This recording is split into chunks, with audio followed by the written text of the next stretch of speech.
Greetings, everyone. My name is Mr. Phelps. I'm your teacher for today. I'm going to be sharing with you this course about renting an apartment. The reason I chose this course is I myself am relocating for a new teaching job, and I will be renting an apartment. I've learned a lot about the process, and I figured it's time for me to share some of what I've learned using Storyline. So I'm going to go through slides, kind of go through it here and there, pieces of it, and show you my project.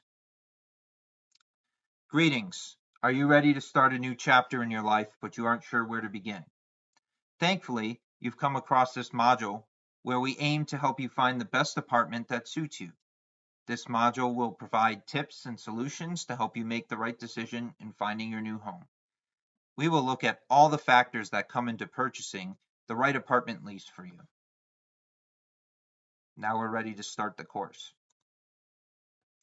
So the course objectives. By the end of this course, apartment renters will be able to organize a list, gather information, and manage money. Those are the big three. You're going to organize a list of 3 apartments that you like in the area you're moving to. You're going to gather information about each of those apartments to see what they offer. And then you're going to manage your money by deciding which one is best for you and choosing that one to run with.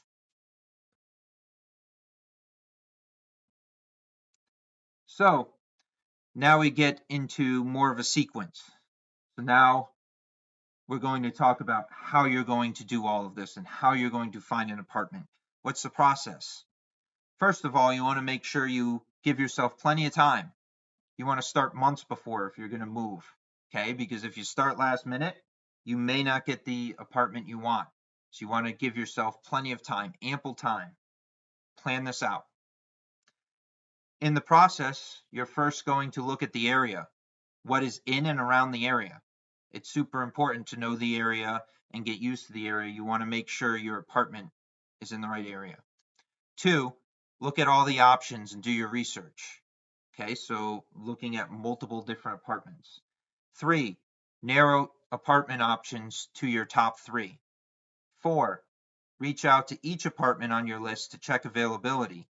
5, compare and contrast apartment options. And lastly, 6, you're going to pick and choose your dream apartment. So basically, you start out, with a lot of options, you narrow it down, and you find the right option for yourself. So the first step is looking at the area. When you're looking for an apartment, it's crucial to look at the area where the apartment is. You don't want to invest in an apartment that is not in a friendly environment. So I'm going to pull up each of these factors on these tabs right here, and you're going to see what each one offers and tells you about. They're all pretty important. So first one is proximity. Is the apartment complex close to where you will be working or staying or being with your family? You want to choose an apartment that's close in proximity to where you need to be. There's no sense going so far out and, not being in the right area. Safety. Is the area safe? Check online and talk with others nearby to ensure it's a safe area to live in. If it's not a safe area, consider choosing somewhere else. Stay clear and choose somewhere else. Again, you can check online, you can talk with others. There's a lot of blog posts out there, whether you take those for truth or not. There's a lot of ratings online and blog posts about different apartments. So look into them and see what people say. Lastly, convenience. Is the area convenient? Are there important places nearby and fun things to do? Okay, you don't want to be in an area that makes you bored. Okay, so for example, do you have your necessities, your Walmarts where you get all your items, your food places, restaurants, things like that, clothing stores, and you want to think about other things too, fun.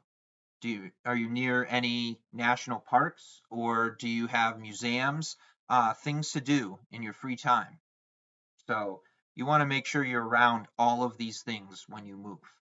Okay. If you know the area pretty well, you're good. But if you're like me, who's moving from Connecticut to Florida, you really have to do your research. So a lot of this depends on where you are. All right. So I'm going to close the tabs here and I'm going to go to the next slide. So this slide has a lot of words on it. It's factors that you should consider when renting an apartment. Obviously, the last slide had some factors, but these are more towards the actual apartments. For example, layout. You want to consider the size of your apartment. Are you looking for a studio, 1 bedroom, 2 bedroom, upstairs or downstairs? Consider the layout. Look at the floor plans like I attached here. Okay. Take a look at it. It has some measurements, which may be hard to kind of understand just by looking at it, but it has the different rooms. Then you have pricing. How much are you willing to pay per month, year? You want to make sure it's affordable. Think about what job you have or what job you're moving into. Can you afford it? Prices are going to vary depending on the area and the luxury of the apartments. Lastly, extras. Is there anything extra included? You know, some complexes have pools, hot tubs, weight rooms, things like these. Are they included? If they are, it might be an added bonus. You know, check on washers and dryers. That's super important. The price of cable, all these things that can make your life easier. You want to look into these because these factors do matter. This slide is a survey. It's asking you about the important details for your apartment. Okay, so you would answer on a scale of 1 through 5, with 1 being strongly disagree and 5 being strongly agree, to these questions. So do you prefer an apartment in a rural area? Do you prefer a low cost apartment? Do you prefer the ground level? You know, size, you have 1 for smallest, 5 for largest. Or do you prefer an apartment to have a lot of extra things in it, you know, extra factors, pool, hot tub, courtyards? So you would rate this on a scale here on what you feel is right for you. Once you have a list made, you should have a list of 3 apartments.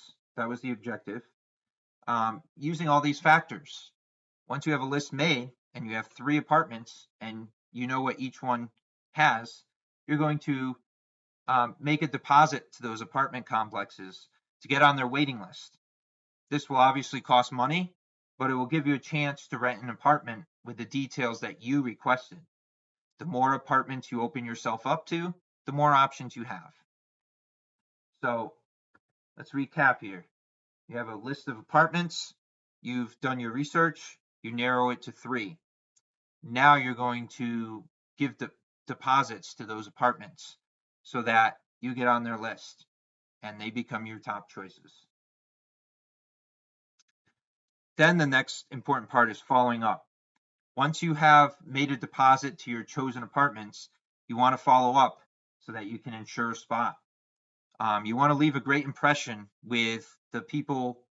If you're talking on the phone or meeting in person, you want to leave a great impression so that you can be in that apartment. You don't want to come off not being kind to them, you know, because if that's the case, they may not call you back. So they're the ones calling you when an apartment is available. So you want to make sure you're being respectful to the apartment staff, and you also want to make sure your contact info and qualifications are appropriate for the apartment you're applying for. We're going to practice being respectful in the next slide, some respectful statements. You'll look at them. Okay, I'll briefly go over them. And these are ways that you can talk to, it's a bunch of different scenarios that as if you were the person talking to a salesperson at one of the apartments. Okay, so here we are. This is the lady on the left is the person who works at the apartments. She's the customer service person, whereas the boy on the right is someone who's looking to move into an apartment. So if you look at the scenario, she's saying, to the customer, I see you've made a deposit for a 1-bedroom apartment. How will I be able to help you today? Now it's asking you to choose a response by clicking an item below. I'm not going to read all of these because you'll go through the module yourself, but you can notice that you want to choose a respectful comment, a respectful one to move forward. If you say something that's not respectful, then that's not setting up a good tone for getting that apartment. So for example, if you don't mind, I'd like to review my application with you to make sure I have the right information. You could say that. If you're looking for more information, I'm on your waiting list and just checking to see your availability. Would you be able to tell me if any apartments have opened up yet? It's a reasonable answer. I've been on your waiting list forever. This is ridiculous. When will I be called with an available apartment? Might not be the nicest approach. Or if an apartment becomes available, how quickly do I need to respond? Another question to ask. So these are all different options you can choose and see the reactions as if they were to happen. In this next slide, I'm going to give you a little quiz. Next 2 slides. These are a bunch of renters, and they're each going to rent a different apartment. Okay. You have Lindsay. She's a college student. She's looking for a single bedroom apartment not far from her school. You have the Montgomery couple. They're an older couple who are retired. They're looking for a place that they can stay and enjoy a relaxing rest of their life, whether it's a couple weeks of vacation or whether they settle down and enjoy retirement. Then you have the Williams family. Mr. Williams just received a new job and he needs to relocate his whole family to New York City. And Miss McIntyre, she's a teacher who just received a new job out of state. Sounds familiar to my case. She's looking to relocate and find an apartment that fits her needs in a more rural environment. So if we go here, now we're going to match each character to the logical apartment rental. You'll notice I have some listed here. Busy Bees Apartments, 3-bedroom apartment. City View, 1-bedroom. Off campus from university. Beachside, perfect for vacationing. Pasture Apartments, 1-bedroom apartment. Small and quiet, but just what you're looking for. You're going to drag these over to the right ones. Okay. And then when you're done, you click this little check mark. And, well, now it's saying incorrect, but if you put them in the right spots, you'll be able to see which one's right. It's a little quiz for you. So once you complete that, you've completed the course. I congratulate you. From this course in your journey, you should now have the knowledge to choose the apartment that best fits for you. Keyword is you. You want an apartment that works for you. There's a lot of information here, so you can choose to retake the course if you missed something, or you may exit and close out and leave. But I want to say happy apartment renting. I know once you complete this course, you will make the right choice. I thank you for coming here and taking a look at my course. Happy apartment renting.